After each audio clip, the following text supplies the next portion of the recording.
J'ai eu le privilège d'aller à l'avant-première de Excurio, qui a fait une formidable démonstration de force de ce que peut être la 3D en temps réel, justement, dans lesquels on est immergé pour raconter des histoires. Ils ont investi la ville de Carcassonne en 1304 en multipliant des scènes où on suit un jeune noble qui est chargé de protéger la ville, qui rentre dans cette ville qui est assiégée. On est en pleine inquisition.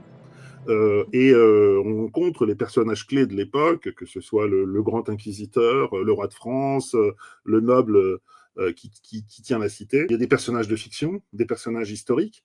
Ils ont mélangé les deux. Le fiction, c'est le fameux Simon de l'étang. Agnès, c'est la fille du peuple. La guérisseuse, qui est la mère ou la famille d'Agnès ou sa tante. Et puis, les personnages historiques qui ont vraiment existé. Geoffroy d'Ably, Geoffroy de Varennes, Philippe le Bel, qui est roi de France, Élie Patrice, Guy Chevrier. Et là, on est dans le cœur de l'histoire et on mélange les deux.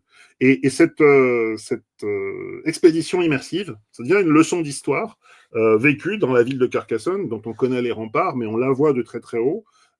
Et à partir de là, ils ont inventé une histoire qui, comme on le disait, mélangeait les deux, en 3D. Donc on se balade à un moment donné dans le marché de Carcassonne, on assiste à l'entraînement des combats. On a vu l'extrait Mais c'est sur quel device, par contre?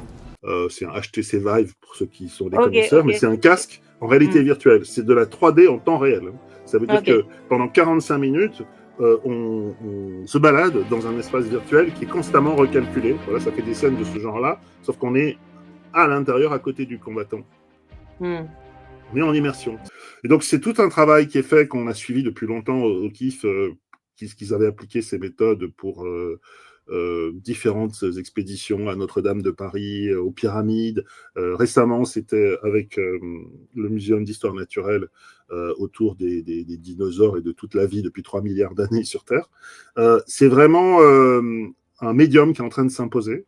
C'est une société française qui fait partie des sociétés de pointe, qui a réussi, en fait, à toucher du public en masse, qui a un réseau de distribution qui est en train de se construire dans toute la France. On est, je pense, en train de voir un nouvel entertainment. En France, il est très culturel.